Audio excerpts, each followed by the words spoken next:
One of the big questions for any company trying to enter a well-established market is, what is their unfair advantage? What is the thing that sets them apart that others don't have that can help them stand out? For Tesla, this has been huge because they were entering a market with well-established legacy brands that have decades of brand recognition behind them. They were also trying to make battery electric vehicles at scale, something nobody else had done before. Many companies like GM had entirely given up on it in the past as well, even though they were arguably onto something good. In any case, in the last 2 decades, while many weren't taking Tesla seriously, they were building up a stack of unfair advantages that automakers now have to compete with. Today we're going to get into 10 of those, so let's get into it, and a special thanks to Masterworks for sponsoring a portion of this video. At this point, most know Tesla as an automaker, but they are so much more. You'll see that detailed in some of these unfair advantages, but the first relates directly to vehicle manufacturing. At the core, when making a product, the only real way to scale up, keep selling the product, and keep improving it is to make a profit each time you sell it. This is a fairly basic concept, but sometimes it seems many don't quite understand it when looking at how companies function. One of the biggest hurdles for electric cars has been just that, manufacturing these cars for less than people are willing to pay for them. At the beginning of a new exciting technology, early adopters are willing to pay extra to buy in, but that only lasts so long. In order for true scaling to happen with EVs, Tesla knew they had to get costs down. This came with their original plan to make the Roadster, use the profit to fund the Model S, use that to fund the Model 3, and so on. Over the course of each vehicle launch and scaling process, Tesla has been refining and questioning every aspect of manufacturing.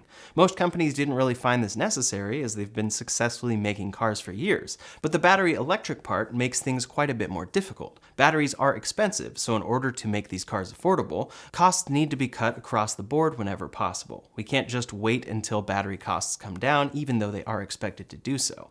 Today, Tesla is employing some technologies that are seen as revolutionary, and they are detailed well in Walter Isaacson's new biography about Elon Musk. One such innovation ships in Model Ys today, a single-piece rear casting. For this, Tesla took around 70 pieces of metal from the Model 3 rear underbody and made them into 2 pieces in the Model Y and eventually 1. This is in production, and customers have noted this in their own cars. Here we can see that piece on the Model 3 with many weld spots compared with the incredibly simple Model Y piece. This innovation may seem simple, but it comes via some of the largest casting machines ever used in manufacturing. They are made for Tesla by Idra, and originally were something that nobody but Idra would make for Tesla. According to the biography, this all started when Elon Musk looked at a toy Model S before a Tesla meeting. Quote, "The entire underbody of the car had been die-cast as one piece of metal. Why can't we do that?" he asked. The machines didn't exist to do it, so they, quote, "called the 6 major casting companies, 5 of whom dismissed the concept." Idra went for it, and now Tesla uses their machines for a single rear and single front underbody on the Model Y. Quote, "The machines inject bursts of molten aluminum into a cold casting mold, which can spit out in just 80 seconds an entire chassis that used to contain more than 100 parts that had to be welded, riveted, and bonded together." Today, this is a technology many automakers are planning to use because of the many advantages it brings. But of course, while Tesla has improved things, it still has not made a single piece like a Hot Wheels. For Tesla's next generation vehicle platform, though, they plan to reduce cost by reinventing the entire manufacturing process from the ground up. They say one aspect of this new approach improves operator density by 44% and space-time efficiency by 30%. One innovation for Tesla's next car was also recently reported by Reuters, saying, quote, "In a bid to extend its lead, Tesla is closing in on an innovation that would allow it to die-cast nearly all the complex underbody of an EV in one piece, rather than about 400 parts in a conventional car." This technology speeds up the design process that was 3 to 4 years to just 18 to 24 months, and quote, "a single large frame combining the front and rear sections with the middle underbody where the battery is housed could be used in Tesla's small EV, which it aims to launch with a price tag of $25,000 by the middle of the decade." There's a lot more to this, but Tesla approaches manufacturing as a part of the design. It's not design a car, then figure out how to make it. It's something that happens simultaneously because manufacturing is the most important piece. Ultimately, it could be a huge unfair advantage for Tesla going forward as other automakers try to catch up on cost. The second unfair advantage for Tesla comes with software. Since the Model S, they've taken a software approach to their vehicle designs, and this allows them to constantly improve customer cars with over-the-air software updates. This means that a 2018 Model 3 will largely feel similar to a 2022 Model 3 from a software perspective. Of course, there are always improvements, but as a user, this is a very exciting proposition when buying an expensive vehicle. It consistently gets better as Tesla improves things and learns from customer data. Regarding that data, Tesla is collecting anonymous data on how customers are using their vehicles. At this point, they have produced 5 million vehicles, so they are seeing in real time how and where customers are charging, home versus superchargers, how far they are driving on a charge, what controls they are most using on screen, which seat controls they use, how often they use the front trunk, and many other things. This is a level of data that no other automaker has collected, and it gives Tesla real data for what customers actually want or need. Instead of customer surveys, polls, or other means, they have the data right there so that they can go against the grain confidently and make decisions many question that turn out to be correct. Usually this comes with improvements, but one example of a feature Tesla removed is moving passenger lumbar support on the Model 3 and Y. Elon Musk said, quote, "Logs showed almost no usage." So Tesla cut that part from their cars, and sure enough, sales have not been affected. That is just an example of the logs that they're looking at, and it's a huge piece of their software approach, and why it's an unfair advantage. But we can also see it in features. One recent feature is the cloud profile. Your driver profile settings, logins, and all are saved to the cloud if you opt in. At first, I didn't really understand the usefulness of this, but then I went to Tesla service. They gave me a loaner car, and when I got into the car, it had my profile, my streaming services logged in, all of my settings, and everything else right there automatically. It just leads to a very seamless experience that keeps getting better. We'll expand on software a little more in a bit, but first, number 3 is vertical integration. Again, the name of the game with Tesla is cost cutting. How can they make battery electric vehicles more affordable to manufacture? At the end of the day, that's the only way to make them available at scale. Many automakers take the approach of assembly in-house and using many suppliers. This oftentimes requires less R&D and less risk, since you can source motors from one company that specializes there and source other parts from specialists there. Tesla, on the other hand, has decided to bring as much as possible in-house. They make their own motors, they design their own software, they have their own ever-growing supercharger network, they design their own glass, they design their own sound systems, they design their own self-driving technology. They sell cars direct to customers instead of through dealers. They have their own service centers, and they design their own firmware. Last year, financial experts were saying a lot about what could happen, but as we near 2024, it's looking a bit different than anticipated. It looks like we might not get that economic soft landing many were hoping for. Inflation may not have peaked yet. Mortgage rates are at their highest since 2000, are expected to go higher, and the government is, quote, nowhere close to cutting interest rates. This time, billionaire investors like Warren Buffett and Michael Burry appear to be dumping their stocks or betting against the stock market. It's a tough situation and raises the question, have you reassessed your long-term strategy? Of course, there's no need to abandon everything to prepare for volatility, and research shows the potential of diversifying with alternative assets. In fact, a 5% asset allocation to contemporary art has historically driven higher returns than a traditional 60-40 portfolio. I haven't started my art investing journey yet, but some of you have already begun investing there with today's sponsor, Masterworks. They've handled the legwork to give you unprecedented access to the art market, and the results speak for themselves. 16 exits thus far, each of them delivering a positive return to investors. Over 800,000 people have signed up so far, including dozens of my subscribers, and you can skip the waitlist and get started today. Just click the link in the description below. There are countless other examples, and what it means is that when something needs to change, they simply go next door and get it changed. When they are developing a new car, these departments all work together and adjust as needed back and forth. A great example of how this integration paid off for Tesla came with the chip shortages in 2020. Automakers were stuck when semiconductor shortages happened, because they were reliant on specific suppliers who wrote firmware for them. For Tesla, they were able to pivot nearly instantly, changing and expanding suppliers and writing new firmware in-house to keep production going without hiccups. In a recent interview, Ford's CEO detailed the ways they are learning from Tesla in this department. Quote, "We farmed out all the modules that control the vehicles to our suppliers because we can bid them against each other. We have about 150 modules with semiconductors all through the car. The problem is that the software is written by 150 different companies, and they don't talk to each other. So even though it says Ford on the front, I actually have to go to Bosch to get permission to change their seat control software." He added that even if they knew how to change it, it's their IP, so Ford is having to learn how to make their own software from the ground up here.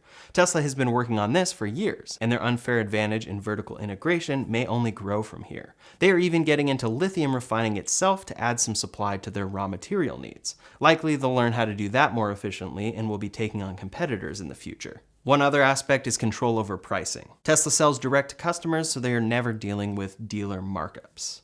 Number 4 is back to the manufacturing side of things, and that is profit margins. In 2022, Tesla's profit margins peaked around 15.45% per car, or around $9,580 per car. This blows everyone else out of the water, and Tesla is doing it with purely electric vehicles. Most other companies are still losing money on each vehicle they sell that's electric. Rivian recently announced they had reduced vehicle build cost by $35,000 each, but they still lose money on each car that they make. Lucid as a whole has been losing around $500,000 per vehicle sold when all is added up. GM was originally losing about $9,000 per Chevy Bolt sold, and says that with their new EV platform, they plan to be profitable by 2025. Ford says they plan their EVs to be profitable by 2026 and will lose $3 billion there this year. This could also get worse for the last two companies with union strikes. Their main competition when trying to make competitive EVs is Tesla, and since Tesla has such great margins, they can drop prices without too much harm. This immediately gives them a competitive, unfair advantage, even though it does show up in their margins. Tesla has the unfair advantage of a huge lead in manufacturing EVs at scale that everyone else is trying to catch up on. Number 5 is one you've likely heard of, Tesla's Supercharger network. Tesla just hit 50,000 charger stalls worldwide, and their reliability is 99.98% amongst those chargers. This blows everyone else out of the water, especially in North America, and that lead will only grow. Tesla's install cost for fast chargers is around 1/5 of their competitors, and they are now partnering with almost every major automaker in North America for their network. This should lead to more revenue from supercharging and further growth of Tesla's reliable network that could soon see even faster charging stalls. Not only are they going to be the main charging network for all EVs, but they are going to keep the advantage for their own EVs by only opening 12,000 chargers to other EVs as far as we know. That would mean that the rest are kept exclusive to their own customers. Next up for number 6 is battery technology. When considering electric vehicles, it can be easy to think that every brand can get the same batteries. To a certain degree, this is the case, as Tesla uses batteries from LG Chem, Panasonic, CATL, and more. However, they have a distinct advantage in that they have been working with Panasonic at Giga Nevada since 2016. They have been directly involved in the manufacturing of battery cells and packs for their vehicles, instead of simply receiving shipments of them.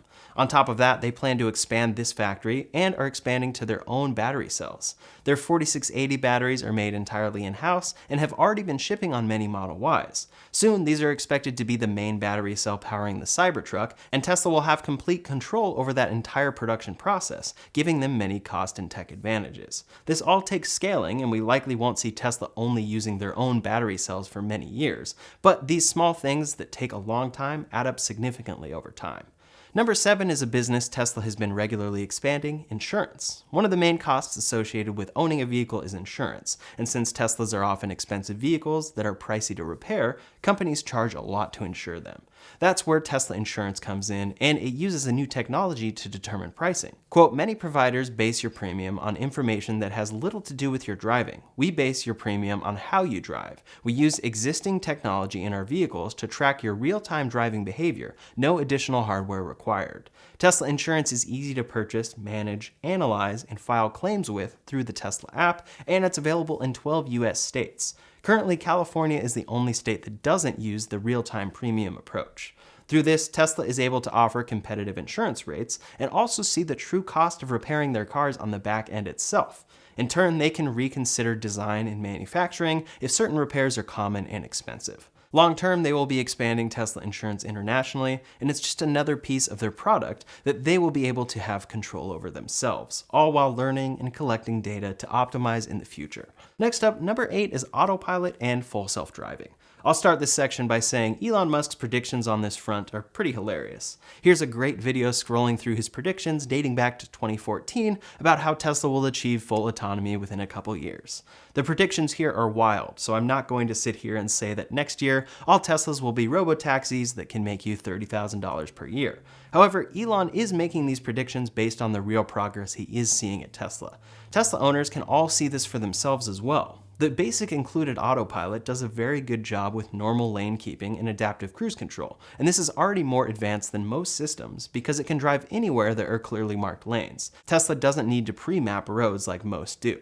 It has its flaws, like phantom braking, but it comes standard on every Tesla, and Tesla is collecting data every time this system messes up, gets in an accident, or anything else. Then Tesla has their full self-driving package. This is an overpriced option in my opinion, and under-delivers on its name, but the FSD Beta demonstrates how Tesla vehicles are interacting with the world in real time and learning from it. Over 4,000 customers have this beta, and their data is feeding a growing neural network that is constantly learning as owners take over when it messes up. If you use it yourself, it's a mix of emotion, because on the one hand, it will do something incredibly dumb and scary, or it will drive like a student driver. But on the other hand, it is an AI student driver, and one of the only ones out there. Tesla is creating and improving this system with vision only, meaning it's much cheaper to manufacture than something like Waymo or Cruise self-driving cars. Tesla still has a long road ahead here, but this is improving and could lead to a huge advantage in the self-driving space in the future.